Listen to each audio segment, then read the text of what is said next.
ये कहानी है मुरादाबाद शहर की, जहाँ शहर के आखिरी छोर पर रहती थी चंपा। चंपा लोगों के घरों में काम करके अपना जीवन यापन किया करती थी। उसकी 5 साल की बेटी भी थी जिसका नाम था नैना। वो नैना से बहुत प्यार करती थी। मम्मी, मैं स्कूल कब जाऊंगी? अरे तू क्या करेगी स्कूल जाकर? पढ़ूंगी लिखूंगी। क्या करेगी पढ़ लिख कर? तुझसे झाड़ू लगाने को कहा था, लगा दी? हाँ माँ, मैंने सारा काम कर दिया। मुझे स्कूल जाने दो ना, मुझे भी बाकी बच्चों की तरह पढ़ना है। नहीं नहीं, कोई जरूरत नहीं है। अरे चंपा, पास के चुंगी वाले स्कूल में नाम लिखवा देना नैना का। वो सरकार की तरफ से फ्री है, वरना अगर उन्हें पता चला कि तुम बच्ची को नहीं पढ़ा रही हो तो तुम पर कार्रवाई हो सकती है। आजकल तो बड़े चोंचले हैं, पहले जमाने में सही था, लड़कियां अपने घर का काम करती थी सिर्फ।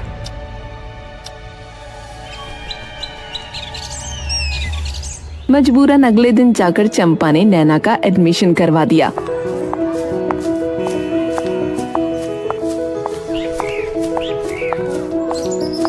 अब कल से तू स्कूल जाएगी, लेकिन एक बात याद रखना।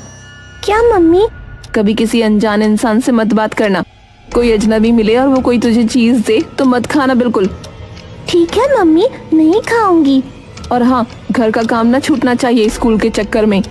नहीं छूटेगा माँ। शाम का वक्त था, सूरज ढल रहा था और चंपा अपनी छोटी सी झोपड़ी में बैठकर नैना के लिए स्कूल की ड्रेस पर इस्त्री कर रही थी। तभी राधा फिर से आ गई। चंपा रसोई में जाती है और 2 कप चाय तैयार करती है। फिर दोनों सहेलियां चाय की प्याली लेकर चौखट पर बैठ जाती हैं। तो अब तो तू स्कूल वाली मम्मी बन गई है। हाँ, बहुत दिन से पीछे पड़ी थी नैना, मेरे तो ये सब समझ में नहीं आता। हाँ वो तो है। अच्छा खैर, अब मेरा एक पुराना हिसाब तो बाकी है। क्या मतलब? याद है ना, तूने मुझसे कुछ साल पहले 5,000 रुपए लिए थे, अब तक 1 रुपया न दिया। हर बार बहाने बना देती है। राधा, तू जानती है ना मेरी हालत कैसी है। कभी नैना बीमार पड़ गई, कभी काम छूट गया, अब किसी तरह उसका एडमिशन कराया है। बस थोड़ा वक्त और दे दे, लौटा दूंगी ना तुझे। तू हमेशा अपनी मजबूरी गिनवाती रहती है, मेरी सुनती है कभी? मैं भी अकेली हूँ, घरों में झाड़ू पोंछा करती हूँ, मेरे भी सपने हैं। माफ कर दे राधा, मैं जल्दी तुझे सब लौटा दूंगी। मेरी बच्ची बीमार है चंपा, उसका इलाज कराना है, अब तो दे दे। हाँ हाँ दे दूंगी।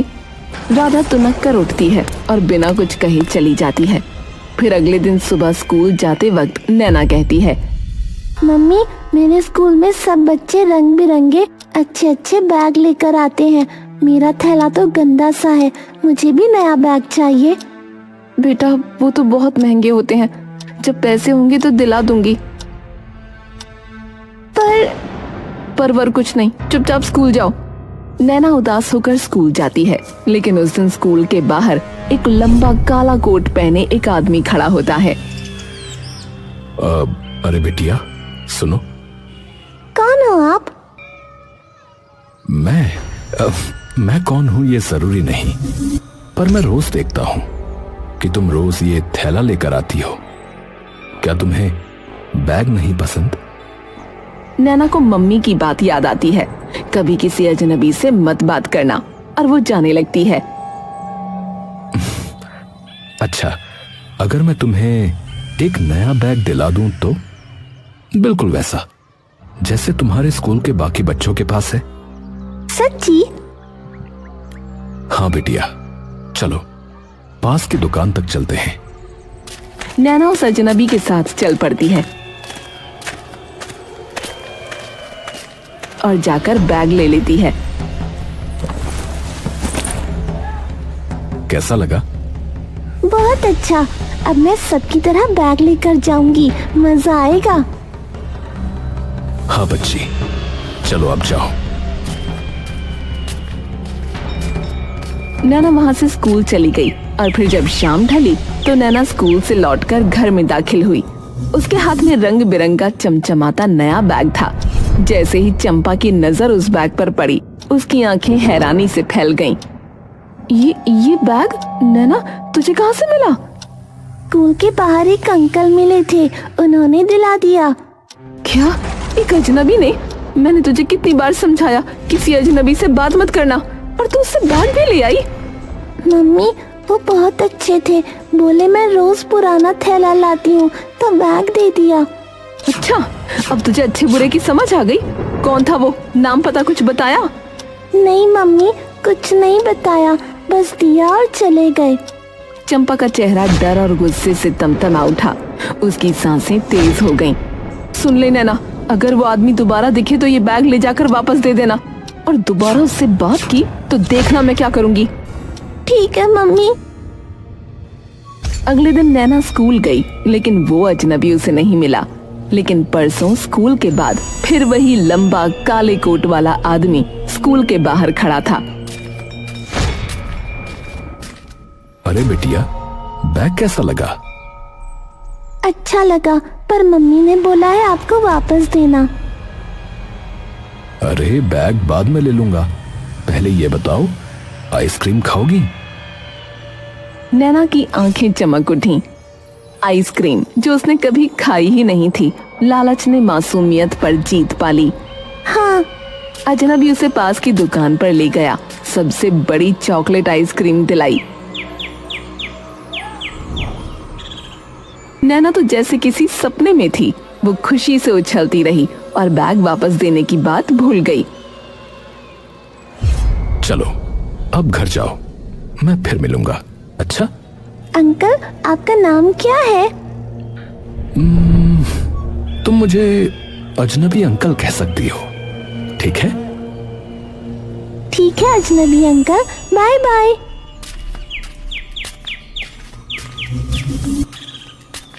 घर आकर नैना ने सब उगल दिया। मम्मी आज मैंने आइसक्रीम खाई। क्या? किसके साथ? वही अजनबी अंकल के साथ। नैना तू सुधरेगी नहीं क्या? मैं तेरे भले के लिए मना करती हूँ, और तू अगर अगली बार उससे बात की ना तो मैं तुझे ऐसा पीटूंगी कि तू याद रखेगी। नैना डर के मारे सिमट गई, लेकिन कहीं न कहीं उसे वो अजनबी अच्छा लगने लगा था, क्योंकि वो उससे प्यार से बात करता था, मिठास से बोलता था, जैसे उसका कोई अपना हो। और फिर एक दिन सब बदल गया। नैना स्कूल तो गई, पर छुट्टी के बाद वापस नहीं आई। चंपा की सांसें थम गईं। 4 बजे, 5 बज गए, 6 भी बज गए, नैना नहीं आई। हे भगवान, मेरी बच्ची, कहीं वो अजनबी उसे किडनैप करके तो नहीं ले गया? नहीं, ऐसा नहीं हो सकता। शाम ढलने लगी थी, सन्नाटा गहराता जा रहा था। चंपा लगभग पागल हो चुकी थी, और नैना खिलखिलाती हुई अंदर दाखिल हुई। नैना, तू कहाँ चली गई थी?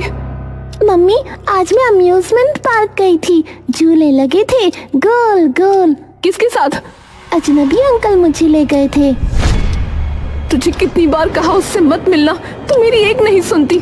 आज तो तूने मेरी जान ही निकाल दी। अरे मम्मी, मैंने क्या कर दिया? चंपा उसके 2 जोरदार थप्पड़ मारती है। नैना बुरी तरह रोने लगती है कि तभी बाहर से राधा दौड़ती हुई आती है। चंपा, क्या हुआ? क्यों मार रही है बच्ची को? तू ही बता राधा, मैं इसे रोज समझाती हूँ, लेकिन ये रोज उस अजनबी से मिलती है। आज तो बिना बताए पार्क चली गई।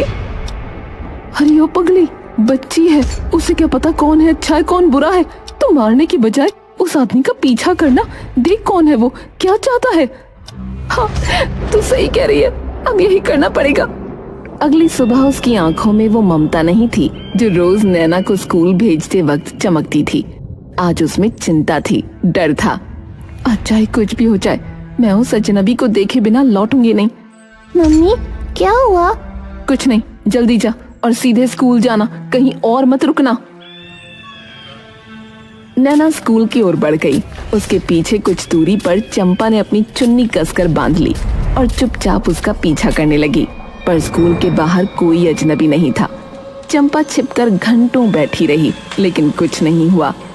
अगले दिन फिर वही सिलसिला। नैना स्कूल गई, चंपा ने पीछा किया, लेकिन वो आदमी नहीं दिखा। आ क्यों नहीं रहा है? 1 हफ्ता बीत गया। उसने राधा को ये बात बताई। राधा, मैं थक गई हूँ, हर रोज जाती हूँ, बैठती हूँ, छिपती हूँ, पर वो नहीं आता। हो सकता है उसने तुझे देख लिया हो और अब वो छिप रहा हो, और शायद वो तुझे जानता हो और तुझसे बच रहा हो। हाँ, तो राधा एक काम कर, कल तू मेरी बेटी का पीछा करना। अगर वो अजनबी मिले तो मुझे फोन करना और पुलिस को भी बता देना। ठीक है, कल मैं जाऊंगी, देखती हूँ कौन है ये छुपा रुस्तम। अगले दिन राधा छिपकर नैना का पीछा करती है। नैना स्कूल जाती है और छुट्टी के समय जब वो बाहर निकलती है तभी दूर से वही अजनबी आता दिखाई देता है। लंबा संजीदा चेहरा, वही काला कोट। अरे बिटिया, कैसी हो? अंकल। आज स्कूल से सीधे मेरे घर चलोगी? मम्मी मानेगी नहीं। बस थोड़ी देर की बात है। झूले हैं, चॉकलेट है और हाँ, आइसक्रीम भी। नैना का मन पिघल गया। वो मुस्कुराते हुए उसके साथ चल दी। राधा दूर से ये सब देख रही थी। अजनबी एक आलीशान बंगले के बाहर आकर रुका। बड़ा सा गेट, संगमरमर की सीढ़ियां और बगीचे में खिले महंगे फूल। राधा के लिए ये सब किसी सपने के जैसा था। ये तो कोई अमीर आदमी लगता है, पर ये नैना को क्यों लेकर आया है? राधा दौड़ते हुए वापस चंपा के पास गई। चंपा, जल्दी चलो, मैं तुम्हें उस आदमी का घर दिखाती हूँ। चलो, पुलिस को भी फोन कर दिया है। दोनों भागती हुई उस बंगले के पास पहुंची। लेकिन जैसे ही चंपा ने वो घर देखा, उसके पैर जैसे जमीन में धंस गए। उसकी आंखें चौड़ी हो गईं और सांसें अटक गईं। ये तो उसी वक्त गेट खुला और वही अजनबी नैना का हाथ पकड़े हुए बाहर निकला। नैना, इधर आ। चलो चंपा, उसके पास चलते हैं, बेटी को वापस लाना है। लेकिन चंपा का पैर एक कदम भी नहीं बढ़ा। ये औरत मेरे पास नहीं आएगी, क्योंकि इसके दिल में चोर है। ये एक वक्त पर मेरे घर में काम करती थी। क्या? 4 साल पहले राजीव और सोनिया एक खुशहाल दंपत्ति थे। उनका एक ही सपना था, एक प्यारा सा बच्चा। राजीव, मैं प्रेग्नेंट हूँ। क्या कहा? अरे वाह, ये तो सबसे बड़ी खुशखबरी है। उसी दौरान चंपा भी उन्हें बताती है कि वो गर्भवती है। मालिक, मैं भी मां बनने वाली हूँ। अरे वाह, घर में 2 खुशखबरियां।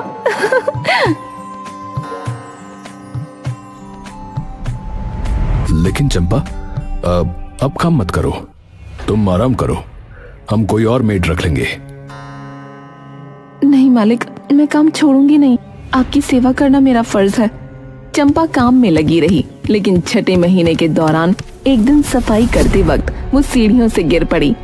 बचाओ, बचाओ!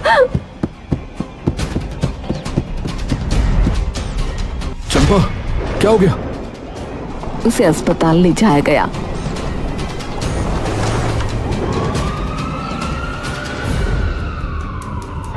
डॉक्टर ने बताया कि उसका गर्भपात हो गया है। अफसोस, बच्चा बच नहीं पाया। चंपा बिलख बिलख कर रोने लगी। तुम लोग जिम्मेदार हो। मैंने कहा था कि काम मत करवाओ, फिर भी कराया। तुम लोगों की वजह से मेरा बच्चा मरा है। लेकिन चंपा, हमने तो मना किया था, तुम ही जिद कर रही थी। हम कैसे जिम्मेदार हैं? तुमने अपनी मर्जी से किया सब। इन सारी बातों के बाद राजीव और सोनिया अपने घर चले गए। और फिर कुछ समय बाद सोनिया की बेटी पैदा हुई। पर जब सोनिया अस्पताल से घर लौटी तो चंपा बधाई देने आई और मौका देखकर बच्ची को अपने साथ ले गई। राजीव ने पूरा शहर छान मारा, हर थाने में रिपोर्ट लिखवाई। मेरी बच्ची मुझे चाहिए। कोई उसे ढूंढो, कोई उसे ढूंढो। राजीव, तुमने चंपा को हमारे घर आने ही क्यों दिया? मुझे मेरी बच्ची चाहिए किसी भी हाल में। लेकिन चंपा का कोई अता पता नहीं था, न कोई फोटो, न कोई असली नाम।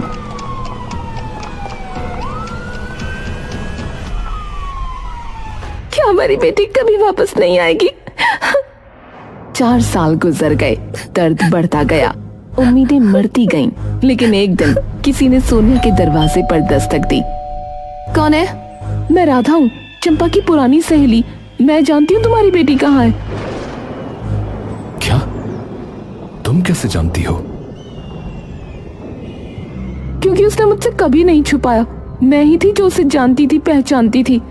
और यहीं से सच्चाई का पर्दा उठने लगा। तूने इन्हें सब कुछ बता दिया? तुझे तो मैंने मदद के लिए बुलाया था, तुझसे सब बांटा था, और तूने मुझे धोखा दे दिया। क्योंकि तूने भी मुझे धोखा दिया चंपा। मेरे पैसे आज तक न लौटाए और इस चक्कर में मेरी बच्ची मौत के मुंह तक पहुंच गई। मुझे पैसों की नहीं पड़ी है, पर मेरी बच्ची को उस हद तक पहुंचाने के लिए तुझे सजा मिलनी चाहिए। तूने दोस्ती का गला घोटा है, इसलिए अब तेरे राज खोलने का वक्त आ गया है। चंपा भागने की कोशिश करती है, लेकिन तभी पुलिस की गाड़ी आकर रुकती है। पुलिस वाले उसे पकड़ लेते हैं। नहीं, ये अन्याय है। इस आदमी ने मेरे साथ गलत किया था, इसका ही तो कसूर था। मेरा बच्चा मर गया और इसने मुझे मुआवजा तक नहीं दिया। इस देश का कानून भी मेरी मदद नहीं कर सका, तो क्या मैं भी बदला ना लूं? फिर से कहानी गढ़ रही हो। हमें सब सच पता है। डॉक्टर साहब, सामने आइए। वो डॉक्टर सामने आया जिसने चंपा का इलाज किया था। देखिए, चंपा को चोट लगी थी, लेकिन असल बात यह है कि वो कभी गर्भवती थी ही नहीं। उसने मुझे झूठ बोलने के लिए पैसे दिए थे। बोल रही थी कि जब मुआवजा मिलेगा तो और दूंगी। बड़ी कमीनी है तू। और सच तो ये है कि इसकी शादी भी नहीं हुई कभी। बच्चा कहाँ से होगा? अब तक चंपा का झूठ पूरी तरह नंगा हो चुका था। तू चाहती क्या थी? तूने मेरी बेटी को क्यों अपने पास रखा? सच सच बता। मैंने सोचा था कि एक दिन अचानक आ जाती और कहती कि राजीव ने मेरे साथ दुष्कर्म किया था और ये बच्ची उसी की औलाद है। क्या? फिर डीएनए टेस्ट होता और बच्ची तुम्हारी निकलती तो मैं कानूनी रूप से दावा करती, तुम्हारी प्रॉपर्टी में हिस्सा लेती।